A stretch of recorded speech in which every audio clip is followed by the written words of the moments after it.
Hello students, I am Sumant Tevatia. Here is your second poem, The True Beauty. It is composed of famous poet Thomas Carlyle. It is a famous lyric. Lyric means गीत. ये एक famous lyric है, बहुत अच्छी poem है, बहुत अच्छा गीत एक तरीके से आप कह सकते हैं. Poetic devices are used in this poem. You can see many figures of speech are used in this poem. He that loved a rosy cheek, and other line is, or a coral lip admires. In these lines, metaphor is used.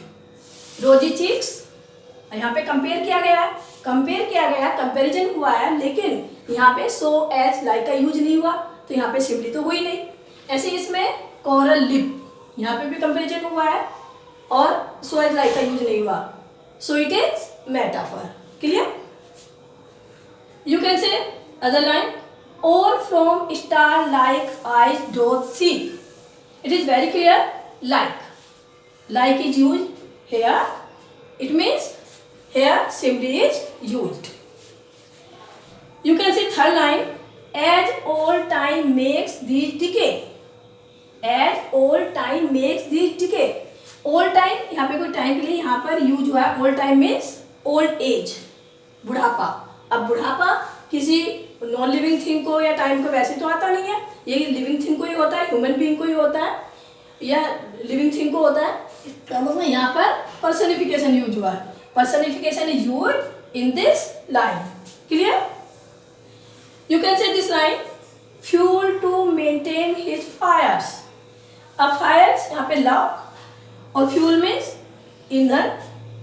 यहाँ पे भी comparison हुआ है, लेकिन so as like का use नहीं हुआ, so it is metaphor. Metaphor is used in this line. So you can see these four lines: metaphor, simile, personification, and metaphor again are used in this poem. Okay, it is clear, I hope. And you can see about this poem. This poem is a beautiful lyric, and here the poet tells us about the true beauty. The poet made a comparison between physical beauty and spiritual beauty. जो poet है वो physical beauty और spiritual beauty में comparison करता है, compare करता है कि कौन सी better है. A lady who had physical beauty or a lady who had spiritual beauty, who is better? तो फर्स्ट स्टैंजा आप देख लेंगे इसमें. Read this first stanza. He that love a rosy cheek or a coral lips admires, or from star like eyes doth seek fuel to maintain his fires. As old time makes these decay, so his flames must waste away. In first two lines में जो poet है वो बताया कि कोई भी person उस lady से अट्रैक्ट हो सकता है. इट मीन्स कौन सी लेडी से? हु हैज फिजिकल ब्यूटी, यानी कि उसके रोजी चीक से अट्रैक्ट हो सकता है, उसके कोरल लिप की एडमायर कर सकता है. एडमायर मीन्स उसकी तारीफ कर सकता है. तारीफ करने का मतलब क्या? कि वो अट्रैक्टेड है उससे, तभी तो उसकी तारीफ कर रहा है उसकी फिजिकल ब्यूटी की. और फ्रॉम स्टार लाइक आई डोथ सी, और जो स्टार लाइक उसकी आंखें जो हैं स्टार की तरह सुंदर हैं, उसमें भी वो ढूंढने की कोशिश करता है. सीख का मतलब ढूंढना, कुछ खोजना, उसमें भी वो ढूंढने की कोशिश करता है. Fuel to maintain his fire. Fuel means ईंधन, और फायर का मतलब यहाँ पर है लव से, कि वो उसके में लव उत्पन्न करने के लिए, प्रेम उत्पन्न करने के लिए वो जो ईंधन का काम करता है, उसकी ब्यूटी जो है वो ईंधन का काम करती है. उस पर्सन के अंदर प्रेम उत्पन्न करने के लिए उसमें फ्यूल का काम करती है, ईंधन का काम करती है. और मैंने आपको बता दिया था यहाँ पर इस लाइन में भी, ये तो मैंने आपको क्लियर कर दिया था कि इसमें मेटाफर यूज है. इसमें जो फर्स्ट लाइन है आपकी, that love the rosy cheek और कोरल लिप्स एडमायर, मेटाफर मैंने ऑलरेडी बता चुकी हूँ. और इसमें सिमिली है थर्ड लाइन में, फोर्थ में मेटाफर है, और फिफ्थ लाइन में पर्सनिफिकेशन है. Already it is clear. And next line, as old time makes these decay. The poet says that this physical beauty is not permanent. Permanent नहीं है, it is, ये permanent नहीं है, it fade away very soon, it fade away when the time passes and so it place must waste away.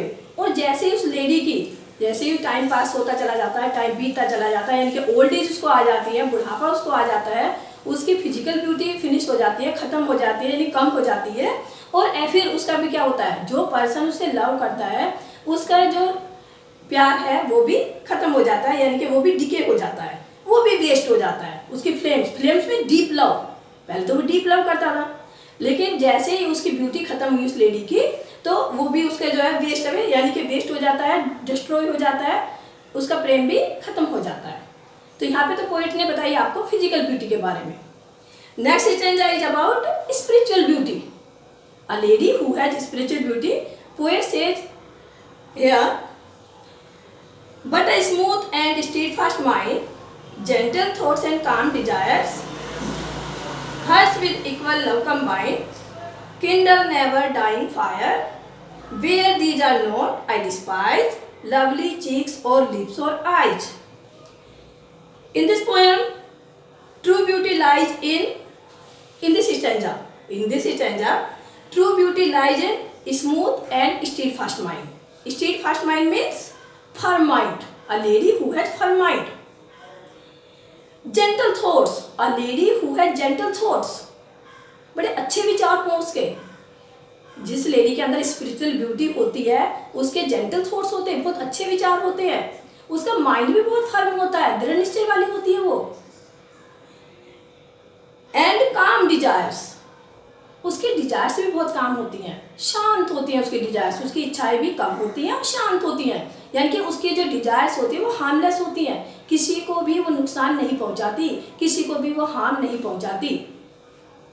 जो lady spiritual beauty होती है जिस lady के अंदर, उसकी क्या क्या क्वालिटीज बताई हैं उसमें, कि वो बिल्कुल स्टीडफास्ट माइंड होता है उसका, यानी कि फर्म माइंड होता है, उसके थॉट्स भी बहुत जेंटल होते हैं और उसकी डिजायर्स भी बहुत काम होती है, हार्मलेस होती हैं, किसी को हार्म नहीं पहुंचाती।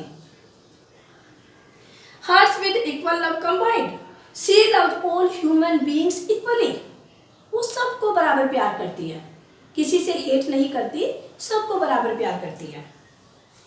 किंडल नेवर डाइंग फायर, और इस तरह की लेडी के प्रति किसी के मन में अगर प्यार उत्पन्न होता है, पैदा होता है, तो क्या है, नेवर डाइंग फायर, यानी कि वो परमानेंट होगा, वो लव परमानेंट होगा। नेवर डाइंग फायर, वो कभी भी खत्म नहीं होगा। वो फायर यहाँ पे यूज हुआ लव के लिए, कि उसका लव कभी भी खत्म नहीं होगा। ऐसी लेडी के प्रति अगर किसी के हृदय में जागृत होता है प्यार, यहाँ पे किंडल का मतलब प्रेम उत्पन्न होना, पैदा होना, प्रेम हो जाना, तो ऐसी लेडी से अगर प्रेम होता है किसी को, तो वो कभी भी खत्म नहीं होता, वो परमानेंट होता है, that is everlasting. Where these are not, I despise. The poet says that where these qualities are not, I despise. He hates. The poet says that he hates that lady who has not these qualities.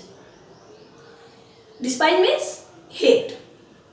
Lovely cheeks or lips or eyes, चाहे उसके lovely cheeks हो, चाहे उसके lovely lips हो, चाहे उसकी lovely eyes हो, poet ये कह रहा है कि मैं उस लेडी से हेट करता हूँ जिसके अंदर स्पिरिचुअल ब्यूटी नहीं है।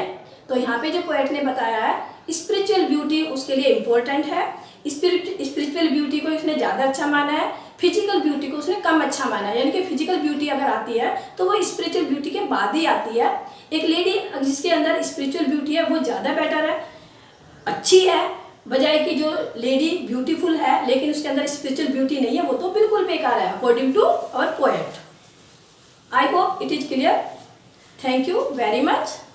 Keep learning, keep practising.